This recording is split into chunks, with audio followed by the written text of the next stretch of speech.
Hola amigas, ¿qué tal estáis? Bueno, pues en el capítulo de hoy estoy súper emocionada, contenta e ilusionada porque hoy tenemos a una persona especial y diferente, ya que normalmente ya sabéis que siempre traigo invitadas que vienen a darnos su punto de vista sobre diferentes cosas, siempre acabamos divagando, dando nuestros puntos de referencia sobre desarrollo personal que tenemos cada una de nosotras.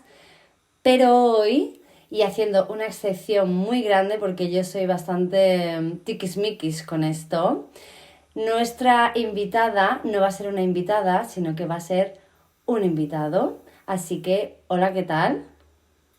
Oli a todo el mundo. Y nuestro invitado es un gran amigo mío con el que hoy vamos a divagar un ratito sobre un mundo sin masculinidad frágil. Así que gracias, Aitor, primero por decir que sí a este podcast lleno de mujeres y por darnos tu voz también, porque sabes que a mí me encanta hablar contigo de muchos temas. Muchísimas veces te he dicho que por favor divulgues en el mundo. Y como sé que no es tu objetivo, pues me da igual. O sea, de alguna manera te voy a hacer divulgar, por ejemplo, invitándote a este podcast y que nos cuentes un poquito, bueno, pues cuál es tu opinión. Pero antes de nada me gustaría pues que te presentaras, que nos contaras un poquito quién eres. Bueno, pues como siempre, gracias a ti, Yanko, por esta plataforma y por lo que estás haciendo. Y nada, pues cara a presentarme, bueno, yo soy Héctor Gaviola y puedo decir que soy profesor de filosofía. Hay mucha gente que cuando te identificas con tu profesión, rápidamente te corrige y te dice que no somos lo que hacemos, no somos el trabajo que tenemos, pero la verdad es que en mi caso es elegido, es decir, yo me entiendo a mí mismo como profesor. ¿Por qué?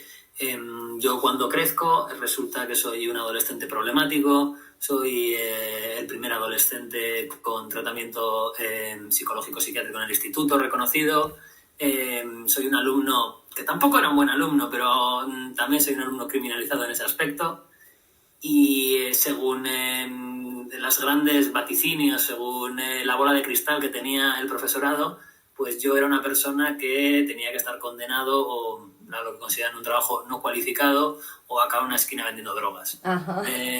A mí se me dan estas opciones de vida, se me refuerza Qué constantemente una maravilla. y otra vez que no voy a ser nada de provecho Wow. y que bueno, que es lo que tengo, es decir, por la forma en la que soy, por la forma en la que me comporto, por los problemas que al final le acabo cargando en la adolescencia, es lo que me queda.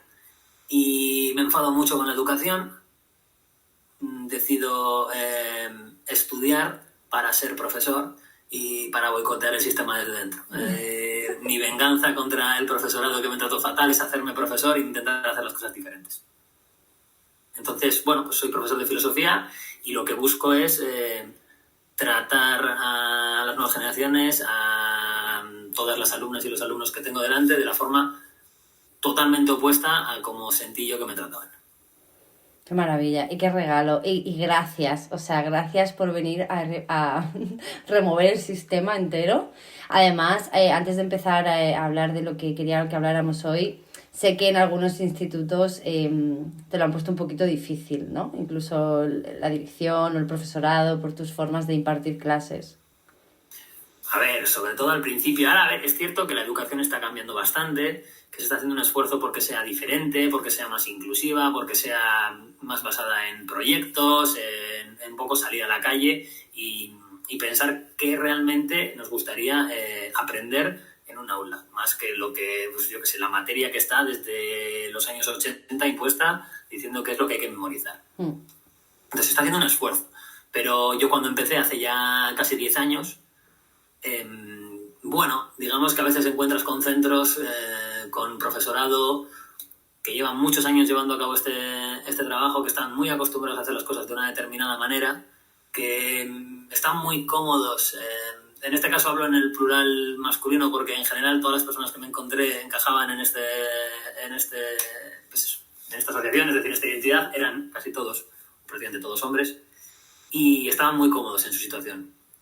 Y bueno, pues hubo algunos directores que cuestionaban mi forma de educar, entraban en mis clases, cuestionaban por qué podía haber alumnos que se estaban riendo o alumnas que estaban riendo en clase, las dinámicas diferentes. bueno, sí pudo haber cierta problemática con mi forma de hacer las cosas.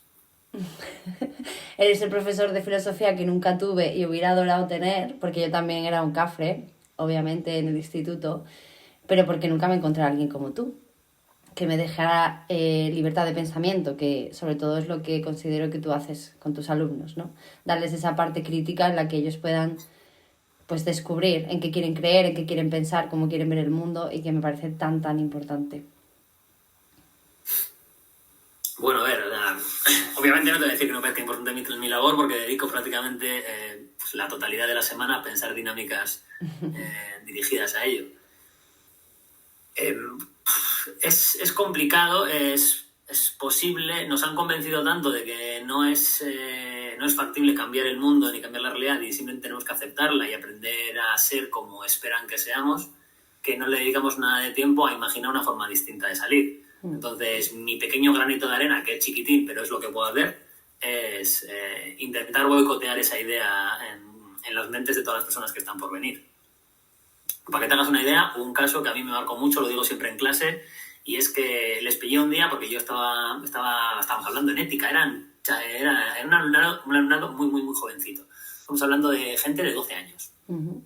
Y estaban, a la vez que me escuchaban, porque estábamos debatiendo de algún aspecto, estaban pintando, porque tenían deberes de la clase de plástica.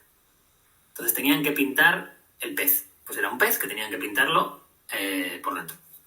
Entonces estaban absolutamente concentrados pintando con colores que pegaran pues ese pez.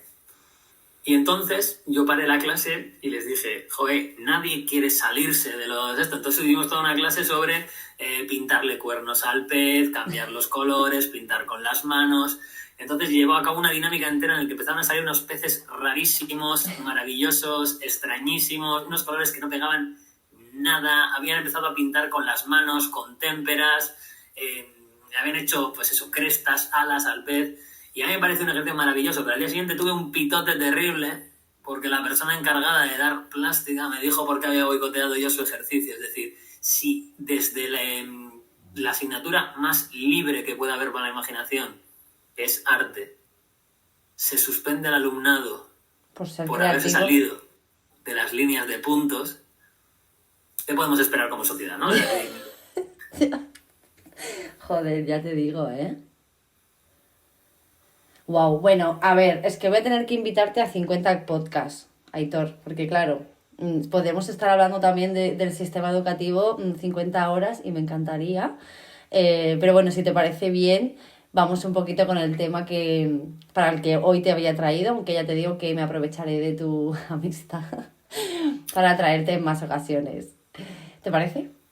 Yo, por supuesto, cuando quieras. A tope. Bueno, pues vamos a hablar un poquito de la masculinidad frágil, ¿no? Que es un aspecto que se suele escuchar cada vez más, sobre todo en redes sociales. Entonces me gustaría que nos dijeras, bajo tu experiencia, tu punto de vista, ¿qué significa tener una masculinidad frágil?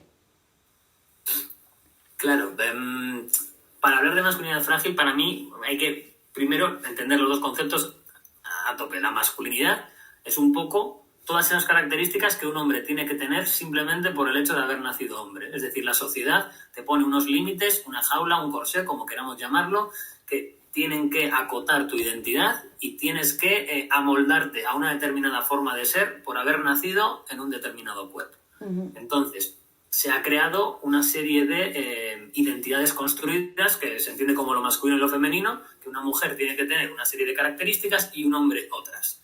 Entonces, estamos hablando de términos muy arcaicos que ya hace un montón de tiempo filósofos y filósofas, pues como Simone de Beauvoir, dijeron que era un constructo social y que son ridículos. Y entonces ya tenemos en sí la masculinidad, que es un límite, es una jaula, es un tener que ser de una determinada manera.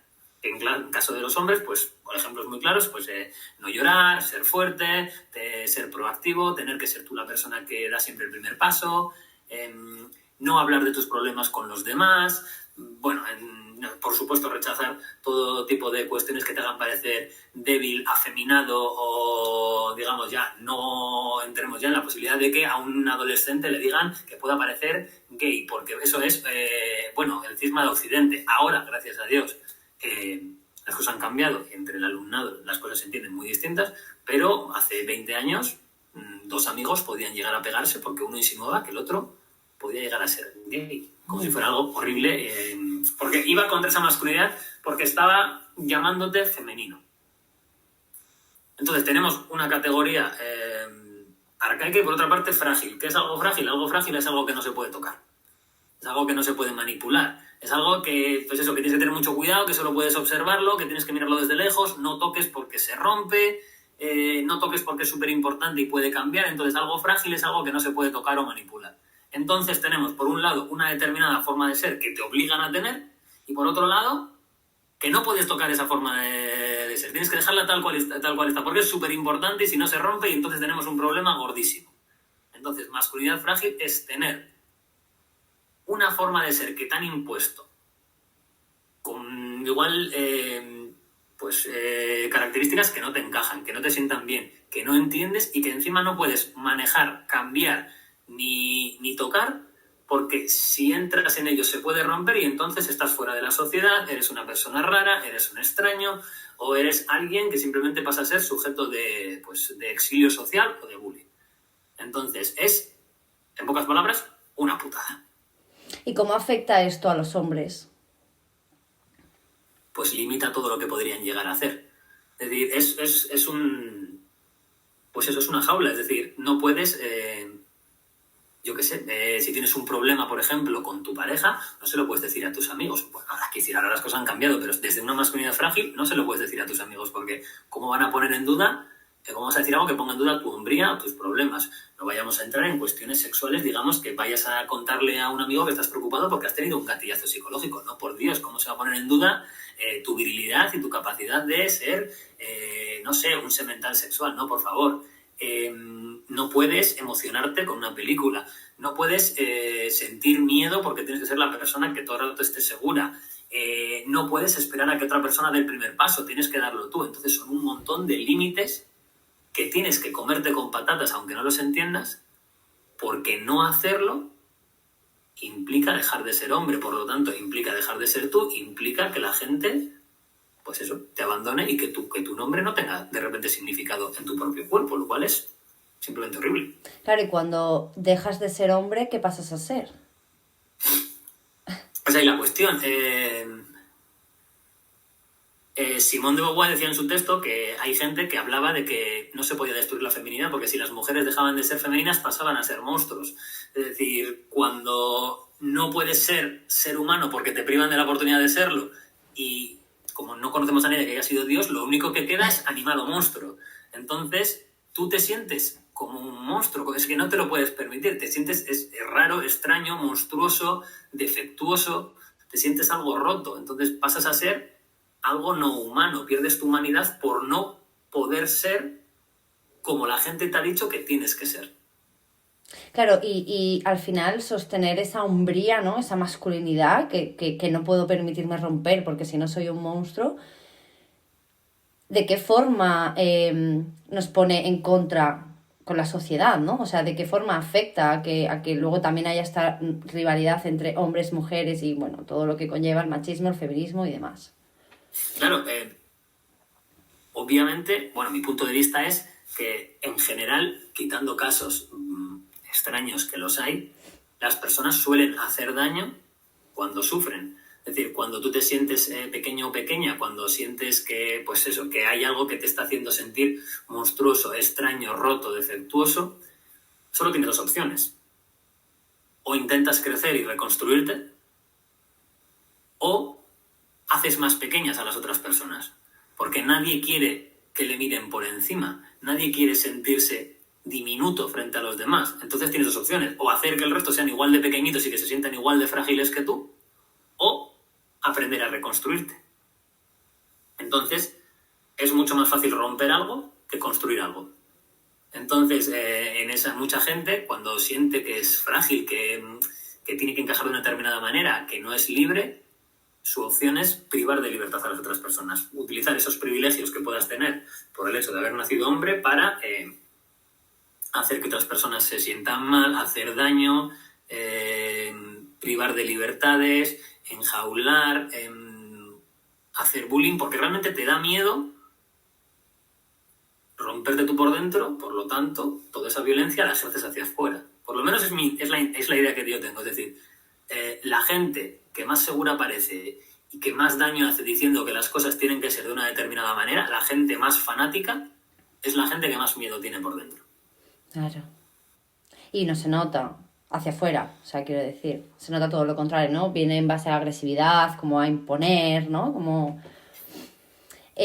sí, además, es cierto que la sociedad cada día está cambiando y lo vamos viendo poquito a poco, muy poquito a poco, pero es verdad que vamos evolucionando, ¿no? Pero, bueno, yo tengo muchos amigos, o bueno, más bien conocidos, porque para llamar amigos a las personas necesito otra serie de cosas, pero bueno, conocidos a los que muchas veces he hablado con ellos sobre los privilegios que tienen por ser hombres, y es impresionante, Aitor, porque jamás se asume. O sea, es en plan, no, ya somos iguales. Vosotras cada vez tenéis más. Es como una guerra agotadora y porque además es como, tío, de verdad, como hombre, no puedes observar a lo largo de la historia y a lo largo del hoy que hay privilegios que todavía tenéis que nosotras no tenemos y no se ve. Claro, pero es que asumir que tienes privilegios y que los usas en tu día a día es asumir que las cosas están mal y que eres parte de esa situación que está mal. Es decir, claro, Simone de Beauvoir, por ejemplo, la estoy utilizando mucho porque ahora mismo la tengo en la cabeza porque estamos dando en bachiller, entonces... Vale, sí, perfecto. Hablaba de que solo hay una forma de actuar bien. O sea, el bien se da cuando la gente hace que tanto ella misma como el resto sean lo más libres posibles. O sea, toda acción que haga que las personas puedan sentirse bien y ser libres es una acción correcta. Y toda la acción que le quita libertad a otras personas y a ti misma es una acción mala. Entonces, claro, vivir desde el privilegio es ser consciente de que es decir, en el sistema en el que estás, para que tú vivas así de bien, hay otra gente que vive peor. Es decir, tu forma de vida está quitándole privilegio a otras personas, porque el privilegio se basa en eso. Para que alguien sea privilegiado, otra persona tiene que estar desprivilegiada. Es como una tarta, es decir, si alguien coge 4 cachos y había 8, para el resto solo quedan 4. Si tú coges más de lo que te corresponde, otra persona va a tener menos que lo que naturalmente le podría corresponder. Eso es así de sencillo. Entonces, si tú quieres vivir mejor de lo que deberías o de lo que podrías, hay otra persona que vive peor. Y eso es ser consciente de que tu forma de vivir está generando un daño a otras personas. Claro, pero tú lo has dicho, ser consciente. El tema es que estas personas con las que yo hablo, que he hablado con hombres de todas las edades, porque he hablado con gente de 22 y gente de 70, ¿no? Y no hay privilegios, o sea, no hay conciencia entonces. Claro, porque ser consciente de esto es enfrentar a la idea de que en algunos aspectos puede ser el malo de la historia. Puede no ser consciente, puede que no sea tu culpa tuya, es decir, tú has nacido como hombre, no lo has elegido, no es rollo de, mira, joder, esta sociedad, pero asumir esto es rollo, simplemente la forma en la que estamos viviendo nos separa y hace que yo viva mejor a raíz de que otras personas vivan peor. Yo tengo una serie de privilegios, igual que como una persona blanca tiene sus privilegios por encima de personas racializadas. Y eso pasa, o personas cis tienen más privilegios a día de hoy que personas trans. Entonces nos constituimos desde el privilegio. Tener privilegios implica que otras personas están siendo puteadas, pero aceptarlo y asumirlo es decir, hostia, es que la forma en la que estamos viviendo hace que otras personas sufran. Entonces solo hay 2 opciones, o seguir viviendo desde el privilegio o intentar cambiarlo, pero cambiarlo es renunciar a todas esas comodidades y facilidades que tienes. Entonces, eso a la gente no le gusta. Claro, implica que tienes que renunciar, y renunciar no mola. No mola porque encima nos han educado en un sistema capitalista que cuanto más tengas, mejor es. Entonces, que tú renuncies es que seas un pringao. Es decir, ¿cómo voy a renunciar si yo tengo que conseguir más?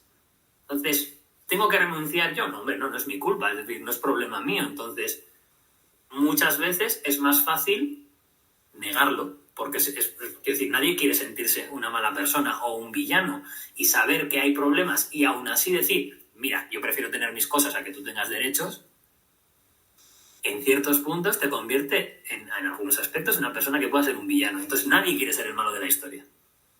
Entonces es mucho mejor no ser consciente, es mucho mejor decir, no, las cosas están bien. No, las cosas ya, de hecho ya las cosas no es que estén bien, o sea, lo que yo he recibido es, vosotras estáis por encima, ¿no? Es como, ay Dios, de verdad. Entonces, me gustaría, ya que te tengo aquí, tú como hombre, que nos pusieras algunos de los privilegios que a día de hoy tú sientes y ves que el hombre tiene por encima de la mujer. Yo lo tengo clarísimo para empezar en el momento en el que yo entro en clase. Empiezo a dar clase con 26 años y yo entro como un hombre blanco, cisetero y joven. Además, entro dentro de los cánones de la modernidad de estar tatuado, etcétera, es decir, cumplo todas las facilidades y todos los tips para crear una conexión con el alumnado y entonces, inicialmente es muy fácil que quieran escucharte. ¿Por qué? Porque encajas muy bien en la idea que tienen de alguien que debería hablarles. Sin embargo, yo llego a presentarme exactamente con el mismo aspecto, pero siendo mujer, y voy a tener un hándicap en contra muchísimo. ¿Por qué? Porque sería joven y sería mujer. ¿Eso qué significa? Probablemente, teniendo en cuenta que daría clase a chavales de 17 años, teniendo yo 26, es bastante fácil que puedan, de forma positiva o negativa, cosificarme. Sexualizarte Claro, también. Sexualizarte, cosificarte, en aspecto positivo o negativo. Es decir, puede ser el rollo de me gusta o no me gusta. O sea, qué atractivo, qué poco atractivo. Pero ya se empieza a generar ese debate. A raíz de eso ya hay un discurso. Probablemente empezado por las personas, pues por los chicos de la clase pueda ser, ¿no? Es decir, por los hombres. A la vez, al ser una persona sexualizada, se ha educado en esta sociedad en que cuando los hombres sexualizan a una mujer, el resto de mujeres lo entienden como una agresión, es decir, como ¿por qué a ella, por qué no a mí? ¿Qué está sucediendo? Porque han enseñado a competir, es decir, la gente no compite porque quiere. Suelen decir que el verdadero feminismo en la revolución empieza cuando una mujer habla con otra. ¿Cómo evitas eso? Haciendo que discutan. Y hay un montón de fuentes, un montón de estímulos para eso. Entonces, en la adolescencia es clarísimo. Una profesora que entra joven posiblemente empiece teniendo a la clase en contra. Y va a tener que ganarse la autoridad día a día. Autoridad que yo ya me he ganado desde el minuto 1 solo por la presencia de ser hombre y joven. Y ya lo tengo en contra. Por supuesto, no hablemos de cosas de volver de fiesta. Yo vuelvo de fiesta sin ningún tipo de problema. Yo me he quedado dormido en el metro.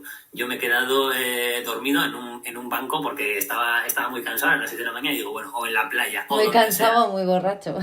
Bueno, es decir, estaba intentando ser fino, pero bueno, es decir, no me veía en la capacidad de volver a casa y yo me he dormido en la playa, en un banco, en el metro, donde fuera. Y sin ningún tipo de miedo, porque la calle me pertenece. No tengo un miedo heredado de eso. Por supuestísimo, no se me habría ocurrido lo mismo siendo mujer, porque te han enseñado a tener miedo, porque da miedo la calle. Entonces... Porque hay un peligro real. Un peligro real, claro, o sea, la calle da miedo. Y la sociedad además te lo refuerza, te dice, ten cuidado, no vayas sola, avisa al llegar. Ten cuidado, porque no solo es que es peligroso, pero que es culpa tuya de que sea peligroso o no. Por lo tanto, tú tienes que estar todo el rato alerta.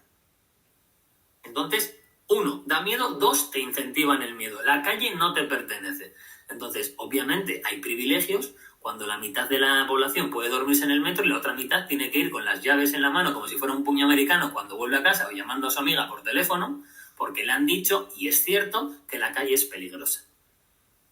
Entonces, ese privilegio existe. Igual que a mí jamás se me ha puesto en duda mi identidad, mi cuerpo, ningún aspecto de mi vida es de debate en la calle. A mí nadie me grita, a mí nadie me dice cosas, a mí nadie me pone en duda. Yo saco el perro y la gente da por sentado que sé qué hacer con mi perro porque soy un hombre de 1,80 m y pico y a mí nadie me dice cómo tengo que educar a mi perro, pero mi compañera de piso sale con el mismo perro y sin embargo sí que le dan consejos, le cogen el perro, le dicen cómo tiene que sentarlo. Mismo perro, misma situación, 2 personas distintas, simplemente no las conoces, uno es hombre y es más alto y otra persona es más chiquitina y es mujer. Hay unos privilegios, existen. Es decir, a la mujer se le infantiliza, a la mujer se le juzga constantemente por la calle, a la mujer se le mete miedo porque realmente hemos construido un mundo que da miedo para las mujeres, a la mujer le cuesta 10.000 veces más tener autoridad.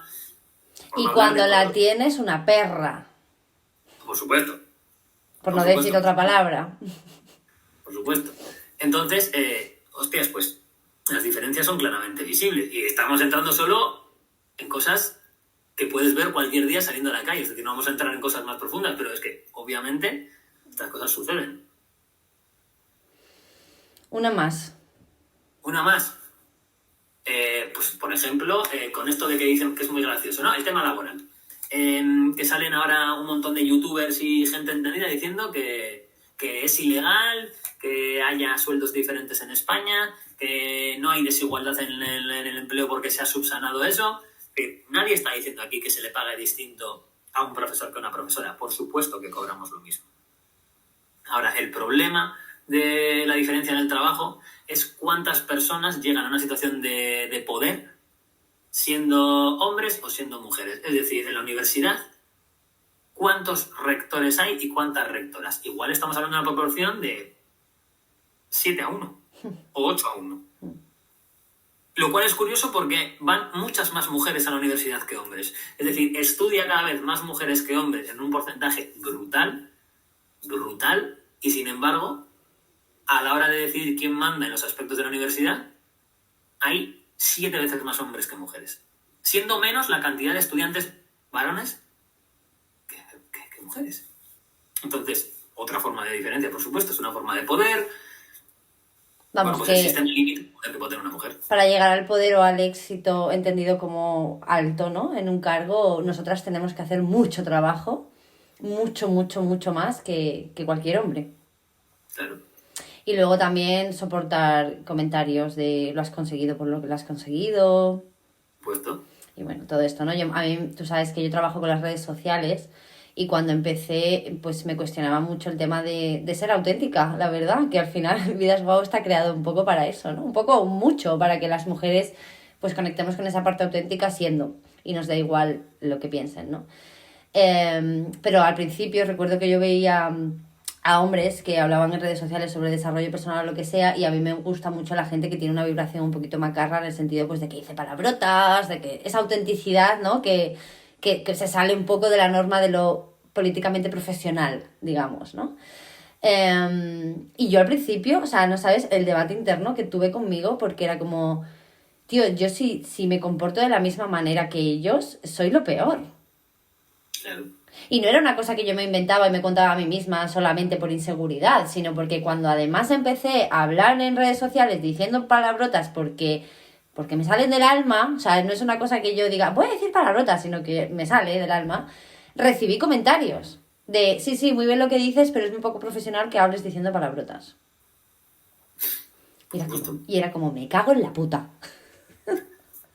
¿Sabes? O sea, pues más, o sea, ya luego me empiezo como con esa parte más reivindicativa y es pues por mi coño que sí. Claro. Que como quiera. Obviamente me va a costar más. Obviamente me va a costar más crecer, obviamente me va a costar más tener credibilidad y demás. Pero no pienso parar hasta el día que me muera.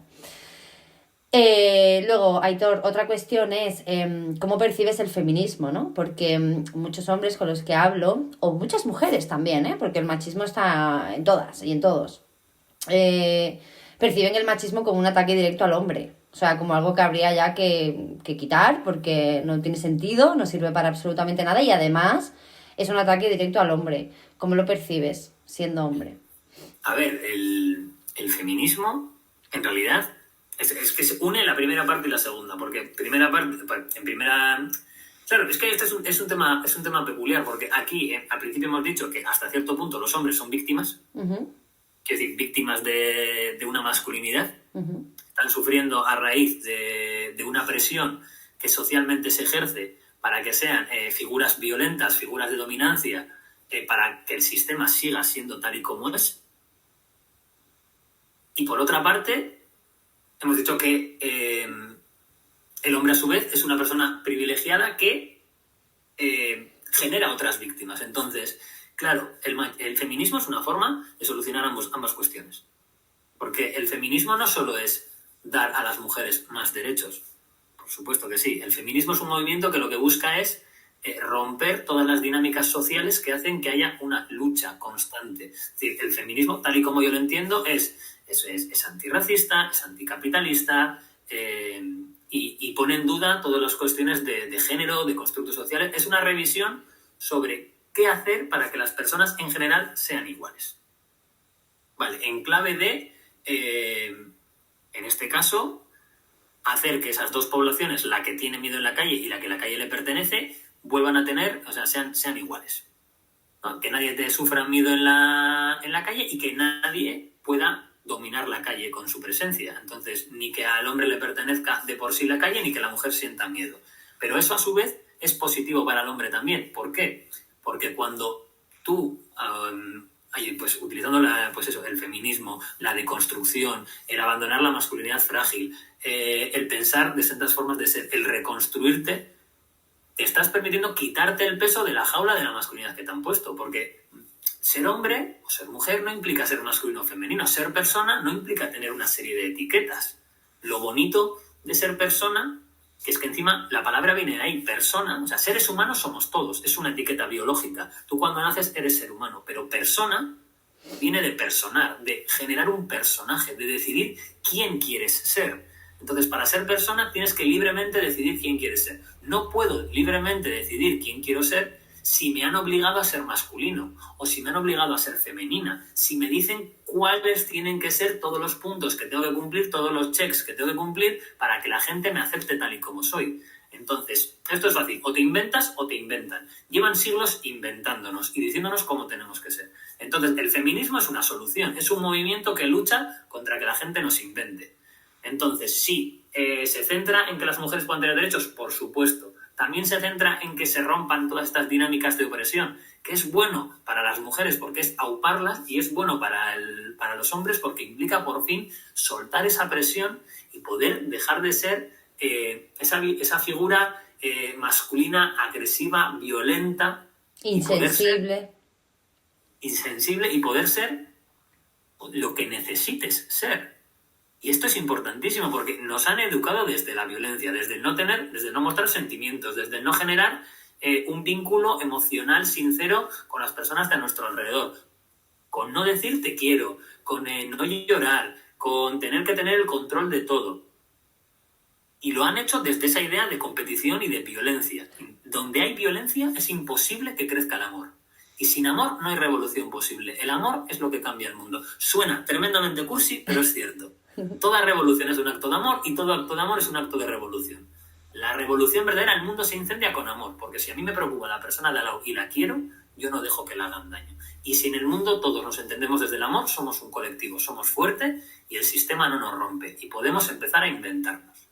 Y el feminismo va de amor, amor de mujeres entre ellas, amor de hombres que se permiten ser sin la necesidad de que les digan cómo tienen que ser, y amor entre personas que entienden que el haber nacido con pene o con vagina no diferencia nada y que no nos hace absolutamente diferentes.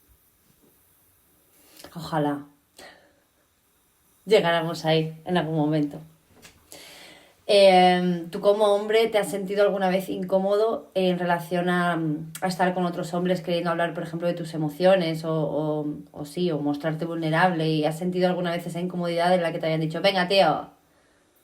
Claro. De hecho, recuerdo una vez, pues, con personas maravillosas, y con amigos, pero recuerdo una vez que, pues a raíz de, obviamente, yo no crezco así, o sea, yo no crezco pensando, tengo que deconstruirme. Yo crezco siendo, con perdón, un gilipollas. Entonces, a mí me han educado para ser gilipollas, y en muchos aspectos lo era.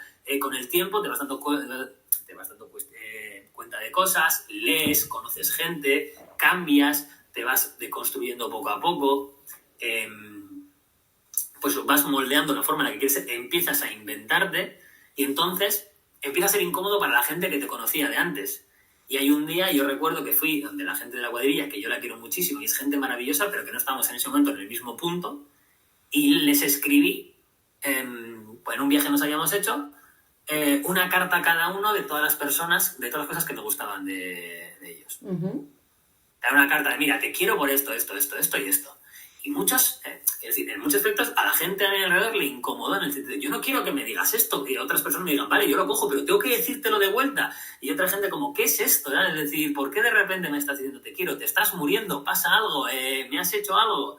Entonces se genera una incomodidad porque de repente meter sentimientos en una ecuación, en una relación que iba de nos lo pasamos bien, bebemos, estamos estupendo y disfrutamos del tiempo juntos, generaba una incomodidad, por supuesto. Por no hablar de gente a la que le hablas de cuestiones de, yo qué sé, de sentimientos o de ver las cosas de forma distinta y simplemente o no quieren escucharte o yo qué sé, pueden reaccionar de una forma más cerrada, fanática, violenta y muchas cosas similares.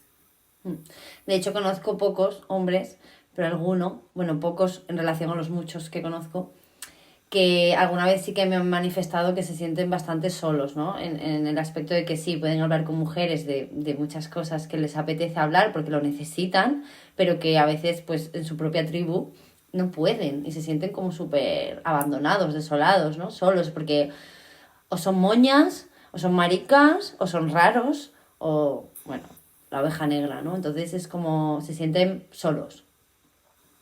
Claro. Y es una putada. Claro, y lo hemos dicho antes, y a mí me parece absolutamente real. La revolución, el cambio empieza cuando la gente habla cuando hablan unas personas con otras. Y es así de sencillo. No recuerdo ahora mismo el nombre de la persona, pero hace mucho tiempo hubo un hito importante para el feminismo, que no era un gran discurso filosófico, una persona escribiendo sobre todas las cuestiones importantísimas que hay que cambiar. Era simplemente, escribía una mujer que era una ama de casa y que era totalmente infeliz con todo lo que le decían con la vida que le decían que tenía que tener. Entonces, ella encajaba en todos los tips, un poco como la película de Requisitos para ser una persona normal. Todos los requisitos que había que tener para ser una mujer feliz. Y ella los cumplía todos. Pero, sin embargo, no era feliz. Entonces pensaba que estaba enferma o que le pasaba algo. Y ella estaba muy rayada, muy infeliz, muy chunga, muy insegura. Y no se lo podía manifestar a nadie, porque, claro, sería aceptar y manifestar que ella era un monstruo, era rara, era extraña. Y un día ya se atreve, pese a todo el miedo que tiene, y le dice a su vecina, mira, o sea, no sé qué me pasa, no sé si ir al médico, estoy fatal, pero yo debería ser feliz porque cumplo todo para ser feliz, y sin embargo no lo soy. Y la vecina le dijo, coño, ni yo tampoco. Entonces hablaron con una tercera y dijeron, pues yo tampoco, esto de que me han dicho de que para ser feliz tengo que ser madre, hacer lo que me diga mi marido, estar en casa, limpiar, pues a mí tampoco me llena. Y hablaron con otra y con otra y con otra, y resulta que cuando empiezan a hablar y empiezan a ser sinceras, más allá del miedo se dan cuenta de que se la han colado y de que en realidad ninguna de ellas es feliz con lo que les ha dicho que es feliz, porque hay otra persona que les ha dicho cómo ser feliz. A nosotros nos pasa lo mismo, a los hombres. Nos han dicho que para ser felices tenemos que tener el coche, yo qué sé, éxito en el trabajo, mucho pelo, y si no, vete a Turquía, no sé. La buena churri, que esté muy buena. Efectivamente. Tenemos que tener todo eso y resulta que puede que no seas feliz con toda la presión que eso genera, pero no lo vas a reconocer porque te sientes roto si lo reconoces. Pero en el momento en el que como hombre vayas y le digas a otro hombre o a otra persona, te abras y le digas, oye, yo con esto no estoy cómodo, y la otra persona sea sincera y diga, joder, yo tampoco, es cuando empieza la revolución. Cuando la masculinidad deja de ser frágil porque puedes tocarla, puedes moldearla, puedes cambiarla. Nos han dicho que es frágil, que se rompe y que no la toquemos, y como no la podemos tocar, nos afecta, y de lo que no hablas, te pasa, y te afecta y te pesa. Y además de lo que no hablas, parece que no existe. Entonces, claro, piensas que te pasa a ti algo que solo te pasa a ti, mejor cállate, ¿no? Y no compartas. Qué movida, me encanta. Y bueno, es verdad que tú tienes un físico, podríamos decir, heteronormativo, pero yo te conozco y sé que no eres un hetero básico, como se podría decir de manera un poco más vulgar. Cuando las hombres o mujeres te conocen, ¿esto te afecta de alguna manera? Que vean que al final tu fachada no representa a tu persona. A ver, siempre hay un momento de sorpresa, pero también pasa mucho por elegir con qué tipo de personas te relacionas. Yo, es cierto que la normatividad la rompo cuando hablo. Si yo me quedo callado, no parezco para nada fuera de lugar en ningún aspecto. Y toda esta lucha de la que hablamos, yo la llevo a cabo porque la pienso. Que está muy bien, pero a mí me sucede aquí arriba en la cabeza. O sea, no me afecta, no me atraviesa. Es decir, a mí no se me ha negado mi forma de ser, porque encajo en realidad en todos los aspectos de la sociedad.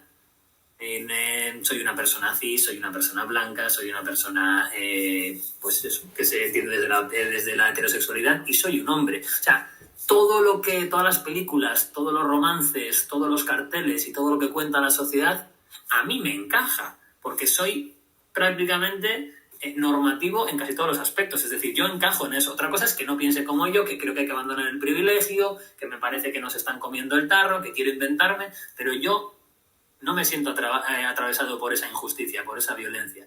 Entonces, claro, yo cuento con un privilegio, que es yo puedo hacer la lucha desde lo que siento y puedo saber en cada relación hasta dónde me involucro.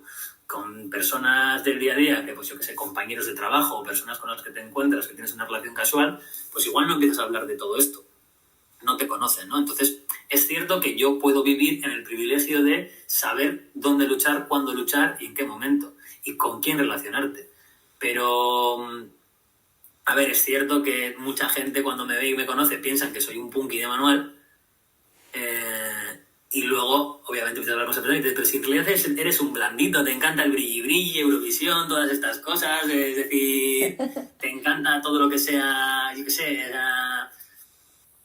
pues eso, lo rosa, la unicorniocracia, todo ese tipo de cosas te cuento. Entonces no pareces el tipo de barbas y tatuajes hasta la coronilla que parece que vaya a atracar un supermercado. Entonces... Sí, amigas, porque vosotras no le estáis viendo, no le vais a ver en esta ocasión, pero es que Aitor tiene pintas pues, que parece un macarra que te va a atracar por la calle. Entre todos los pendientes que lleva, los tatuajes que lleva desde el cuello que te sale el último, ¿no? Las manos, los brazos, las piernas, todo. Pues eso, físicamente nunca dirías que es tan tierno y tan adorable como eres. Y eso es lo que más me gusta de ti también, ¿eh? Esa sorpresa. Eres como un Kinder, sorpresa. Claro, la cuestión es eso, que al final la gente sí, pero como decides con quién relacionarte, mucha gente una vez que te lo dice ya es desde las personas que sabes que van a aceptarte tal y como eres. Entonces, eso es un privilegio, hablando de privilegio, es un privilegio que yo tengo porque puedo permitir que las personas me conozcan sabiendo que elijo con quién relacionarme. Porque el mundo no me atraviesa constantemente, no tengo que luchar constantemente porque cada mirada y cada persona me tenga que aceptar como puede pasar con otras personas. Claro. Que simplemente se pone en duda cada forma, cada paso que dan y cada lugar de su existencia.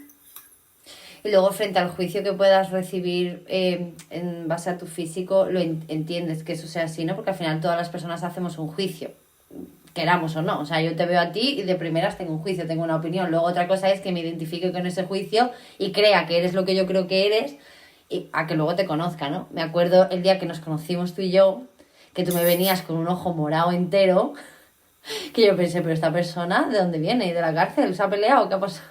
¿No? Y resulta que era de un combate de boxeo que habías estado haciendo, creo, ¿no? Sí. Y a mí me impactó muchísimo, porque desde luego que fue como, wow, Yanko, acabas de inventarte una historia sobre esta persona, que me la inventé por completo en mi cabeza, y fíjate, es profesor de filosofía, que a mí me encantó, porque pudimos hablar ese día un montón de cosas, y me sorprendiste gratamente. Pero entiendo que aceptas, ¿no? Que otras personas puedan tener un juicio de primera. Claro, y es parte es parte de la vida y hasta cierto punto es parte de la fantasía, siempre y cuando entendamos que nuestro juicio es algo que el prejuicio en sí es, bueno, pues todo lo que tenemos en la cabeza y que construye la narración de lo que consideramos normal. Y es importante tener prejuicios, porque además los prejuicios nos dan pistas. Si todo el rato tengo prejuicios que tienden hacia pensar mal de los demás o lo que sea, igual tengo que dar una vueltita a la forma en la que entiendo la vida. Porque si siempre espero lo peor del mundo, lo juzgo para mal y luego me da una sorpresa a la gente, es que tal vez mis propias ideas y mis propios valores necesitan que los revise. Y al revés, es decir, los prejuicios siempre nos dicen qué creemos y qué sentimos. Y es bonito vivir esa experiencia sabiendo siempre que tienes que tener la suficiente empatía, valentía y razón como para todo el rato ponerlos en duda. Es decir, yo tengo estos prejuicios, pero voy a preguntarle a esta persona. Si este capítulo lo estuviera escuchando algún hombre, que yo espero que sí, ¿qué mensaje le darías con todo lo que hemos hablado, ¿no? Si se ha podido sentir identificado en algún momento con lo que hemos hablado de aquellos privilegios o aquello que no se os permite como hombres, porque si no seríais bichos raros, ¿qué consejo podrías darle? Yo, ¿qué consejo podría dar? Que se abra el mundo, que conozca, que investigue, que viaje. Yo a todo el mundo es lo mismo, que lea el mundo. O sea, no implica leer un libro. Así que yo obviamente fomento que lean libros, pero quiero decir, no tienes por qué leer un libro, lee el mundo, sal ahí, interpreta a las personas, júzgalas, ten prejuicios y ponlos en duda, sal, viaja, come cosas distintas, ábrete a personas totalmente diferentes, que te cuenten su experiencia, porque si tú escuchas realmente a las mujeres a tu alrededor y las escuchas de verdad y les preguntas de verdad cómo se sienten, vas a aprender algo, y cuanto más aprendas, más te vas a abrir y más te vas a identificar con esas personas. Hace no mucho estuvo en tu programa Amaya hablando del melón en la maleta. Yo no he sufrido nada similar a lo que ha sufrido Amaya, pero yo leo su libro y me emociono porque recuerdo los momentos en los que yo he sido frágil, vulnerable y he estado mal y pienso, es una persona que lo ha sufrido igual. Entonces quiero conocer su historia y quiero que ese sufrimiento sea menor porque entiendo qué es estar mal. Y cuanto más conoces a las personas y más te das cuenta de que sufren, de que ríen, de que tienen un montón, un mundo, un universo dentro, más herramientas tienes para tú sentirte identificado, para crear nuevos lazos, para crear nuevas comunidades. Entonces, apertura al mundo total, que hablen con otros hombres, que hablen desde la sinceridad, que se atrevan a querer, que hagan comunidad, que viajen, que lean, que escuchen a las personas de verdad. Y sobre todo sin artificios y todas estas movidas de Instagram de dar la vuelta a la foto diciendo qué bien es estar bien. Es decir, que está muy bien, pero es decir, no te quedes simplemente en el mensaje de todo es perfecto y todo es estupendo. No seas una silueta de cartón. Es decir, pregunta qué hay detrás de la foto, pregunta qué hay detrás de la comida posteada, pregúntate a ti mismo qué hay detrás de tu post. Es decir, porque si nos quedamos simplemente en la imagen que damos, vamos a seguir todos siendo personas inventadas por los demás. Y eso está feísimo. Es decir, vivir toda la vida siendo un personaje secundario de tu vida es horrible. Yo no se lo deseo a nadie.